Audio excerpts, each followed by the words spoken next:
por encima de los 940, 950 mil bolívares. Las cifras secundarias que reporta la OPEP indican un volumen inferior en el Ejecutivo Nacional, comenzando por el propio presidente Maduro, siguiendo por el ministro Pedro Rafael Techechea. Se insiste que se alcanzará el 1.000.000 de barriles por día. Esa perspectiva es viable, digamos, sobre todo por los temores a que vuelvan a resurgir, digamos, Estados Unidos sobre todo pueda frenar esa flexibilización de sanciones que se había concretado y que ha sido llamado como el efecto Chevron. Y la pregunta se la hacemos al economista profesor Carlos Mendoza Portela. Profesor, nuevamente bienvenido a 2+2. Está con Ginette González, conmigo Andrés Rojas, y bueno, ya le hice una introducción donde le expresé pues las interrogantes. ¿Qué perspectivas tiene usted que es tan acucioso en ese monitoreo del sector petrolero? Buenos días. Bueno, mira, allí hay dos versiones, pues.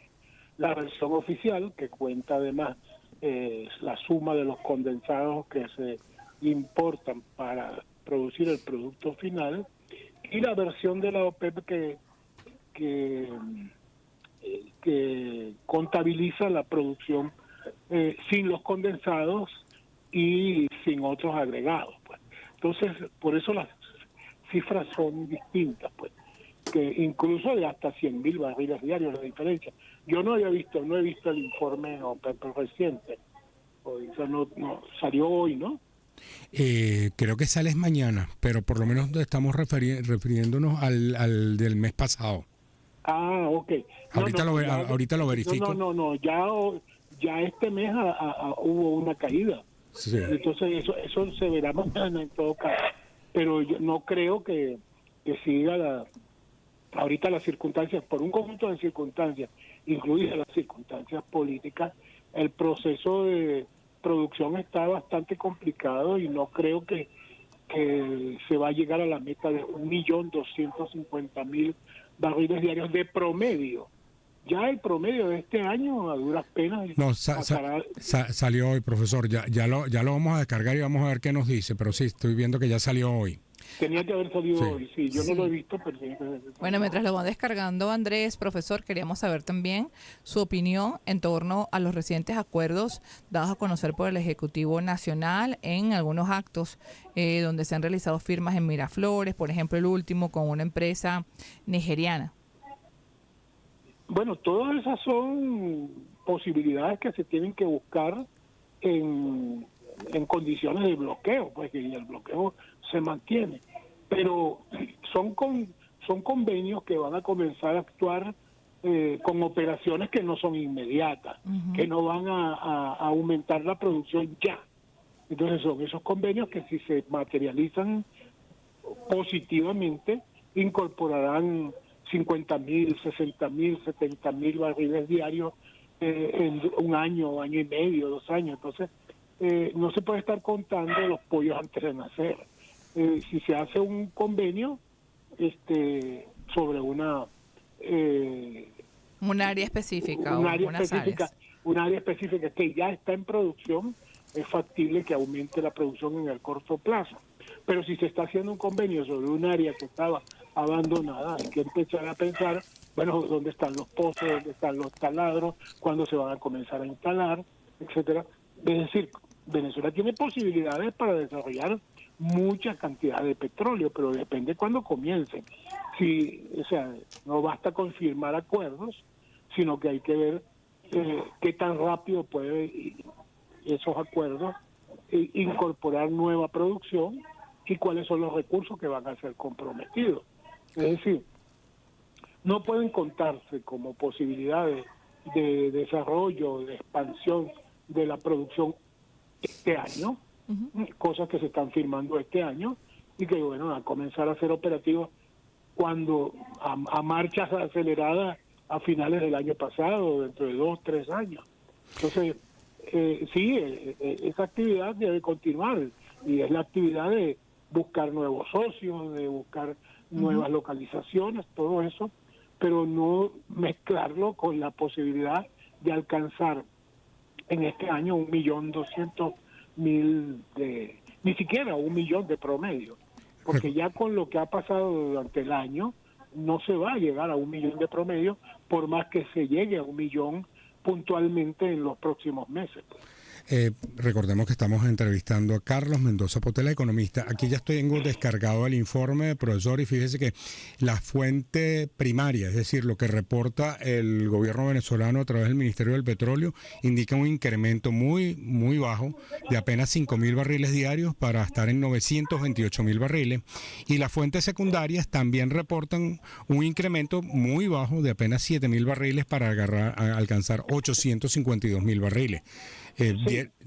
Y obviamente no hay variación en el volumen, en la cantidad de taladro, entonces diera como que estamos llegando a un techo. Se mantienen las mismas condiciones del mes pasado con unos ligeros incrementos, pero eso significa también que se mantiene la causa de la diferencia, que es los condensados y otra manera de otros productos que se añaden a la contabilidad interna, la contabilidad. Profesor, diera la impresión que hasta ahora estamos marcados solamente por lo que llaman el efecto Chevron. ¿Usted comparte esa afirmación? Claro, porque es lo que está en producción. Es posible que se hayan firmado lo que se firmó en Cabima. Resulta que lo que se firmó en Cabima, por ejemplo, con Cisneros, está en discusión porque resulta que eso ya estaba ¿cómo se llama? Convenido con otra empresa que está reclamando, ¿para qué pasó aquí? Eso que están negociando, yo estoy allí, pero está parado. Bueno, hay una cantidad de cosas. Y de cualquier manera, cualquier cosa que se negocie hoy, era lo que estaba diciendo, no va a comenzar a producir inmediatamente. Llegar a un acuerdo en materia petrolera no significa abrir la llave, significa comenzar a hacer las operaciones de preparación, de perforación, de tendido de poner en operación gasductos, poliductos, lo que sea. Es decir, pero no es definitivamente no es una cosa que va a incidir inmediatamente en la producción. profesor, entonces, usted ha dicho que que ve con dificultad que se llegue a ese ansiado 1 millón de barriles diarios de producción de petróleo. De promedio para este fin de año. Es posible que se llegue al millón.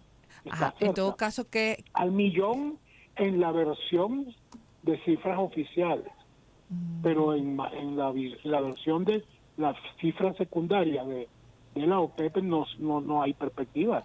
¿Pero qué tendría que suceder para que eso se pudiera lograr? Mira, es que tú no puedes violentar la naturaleza. Tú tienes que decir una intensificación de la perforación, una intensificación de la puesta en producción de campos cerrados, pero todo eso lleva tiempo, eso no es una cuestión de soplar y hacer botellas. 50.000 barriles, incrementar 100.000 barriles diarios en 2 o 3 meses, no lo puede hacer ni siquiera una producción joven. Eso no son ritmos normales. Eso comienza a crecer precisamente con las operaciones de mantenimiento, de taladros, de puesta en producción de viejos pozos, de recuperación de pozos. Todas esas son actividades que llevan tiempo de preparación. Y estando en agosto, faltando 4 meses para terminar el año, no se puede pensar que vas a aumentar la producción para llegar a 1 millón de barriles diarios de promedio, cuando tienes ahorita unos 700.000 de promedio. Significa que vas a aumentar como 600.000 barriles diarios para que el promedio te dé 800. Es decir, cuando se manejan las cifras, pareciera que te das cuenta que el promedio no es el logro puntual. Claro. El logro puntual se puede alcanzar. En noviembre se puede llegar a 1 millón de barriles diarios. A su criterio, sin una plena flexibilización de sanciones, es decir, simplemente con mantener Chevron, difícilmente se puede elevar la producción. Difícilmente, porque son precisamente opciones marginales las que podrán ser desarrolladas con nuevos clientes de nuevos países, de Irán, de Turquía, de Rusia. El presidente hablaba de los BRICS, ¿no? Y recordemos que ya aquí estuvo Brasil, y Brasil se fue, Rusia está limitada a hacer inversiones, India necesitaría licencia de la OFAC, es decir, prácticamente todos los países de los BRICS, a excepción de Sudáfrica, están aquí. Entonces, ¿qué más se puede esperar de estos países para levantar la producción petrolera de Venezuela? Bueno, que se firmen nuevos convenios, pues. Pero como te digo, se pueden firmar y pueden llegar al compromiso de que vamos con la India, de que lo vamos a suministrar en algún momento 1,5 millones de barriles diarios, pero hay que comenzar a construirlos. Es decir, el problema no es que tengamos el apoyo de los BRICS, lo tenemos, puede suceder. Brasil no creo que esté muy interesado, porque lo que está es desarrollando su propia producción, pero la India y China sí, y entonces bueno, la China está presente y no sabemos qué está pasando con las empresas mixtas donde está CNPC en sociedad con PDVSA. Por eso es lo que estoy diciendo. Primero tiene que ver cómo están funcionando las que están actualmente. Entonces, las promesas del futuro, bueno, hay que dependen del presente, cómo se está operando el presente. Se está mejorando, está aumentando la capacidad que está negociada ya, se está llegando a los acuerdos que se hicieron. Porque seguramente se hicieron acuerdos sobre cantidades superiores a las que se están produciendo ahorita, pero se están cumpliendo. Ahora, con respecto a los ingresos de lo que se produce, luego que otra vez, de alguna manera, volvieron algunas restricciones en el mercado para la venta libre de petróleo, se hablaba de que se iba a volver a tener que vender con un descuento muy importante. Al final, ¿qué sucedió? Eso no lo sé yo. Hay preguntas que yo no puedo responder. Claro, hay preguntas que uno tiene que hacer. Y cada quien, claro, usted no responde y yo pregunto. No hay problema. Seguimos siendo amigos. Ese es el trabajo. Gracias, profesor. Sí. Estamos entrevistando a Carlos Mendoza Potelá. Ahora, viendo globalmente, saliéndolo de la visión local que tenemos en nuestro país, hay una realidad, los precios, digamos, tuvieron un repunte y han tenido un retroceso, hay dudas enormes sobre el comportamiento de la economía americana. Entonces, ¿qué puede esperarse en el comportamiento de los precios, digamos, de acuerdo a lo que usted ha visto, para este segundo semestre de 2024? Bueno, las perspectivas son medianamente estables, pues. Tal vez no va a haber una caída mayor de la que ya se ha producido, pero tampoco van a subir por encima de 80. Entonces están allí, hay un equilibrio un poco inestable allí. Dependen mucho de China. Imagínate tú que es el mayor consumidor que puede desarrollarse. Dependen mucho de las circunstancias políticas dentro de los Estados Unidos también, en el marco de unas elecciones. Y bueno, hay un montón de factores que inciden en la producción norteamericana, en la producción canadiense. A su criterio, ¿Estados Unidos va a seguir teniendo ese pico de oferta que le está permitiendo toda la revolución del shale? Es decir, ¿eso puede dar para más allá de los 13 millones de barriles que está produciendo Estados Unidos? Físicamente podría dar más para más, pero políticamente creo que ya no da más. Y creo que de más en más, precisamente con la emergencia de incendios y de cambio climático que ya es indetenible, en los propios Estados Unidos el movimiento de contención de esas cosas se ha intensificado. Lo que pasa es que el mundo político va por un camino distinto a las constataciones del mundo científico, técnico en esa materia, y entonces la competencia ahorita es quién de los dos le ofrece mejores perspectivas a los petroleros para seguir aumentando la producción. A su criterio, porque vimos que el presidente Biden fue pragmático en el tema petrolero, prácticamente se desdijo del tema ambiental. El presidente Trump pareciera ser más petrolero. Entonces, ¿cómo percibe usted esa competencia entre Kamala Harris y Donald Trump? Bueno, yo creo que es exactamente la misma condición, porque Kamala Harris es precisamente es la copia en ese sentido de Biden. Ellos mantienen la misma posición, pero allí yo creo que ni demócratas ni republicanos, independientemente de quién sea el candidato, son muy partidarios de estimular las medidas de contención del cambio climático. Y bueno, hay solamente excepciones en estados muy peculiares como California, en donde, pero si por ejemplo gana Trump, es muy factible que la oficina de protección del ambiente de los Estados Unidos, la EPA, es muy posible que pierda prestancia y pierda influencia y se destaque aún más estimular la producción interna norteamericana.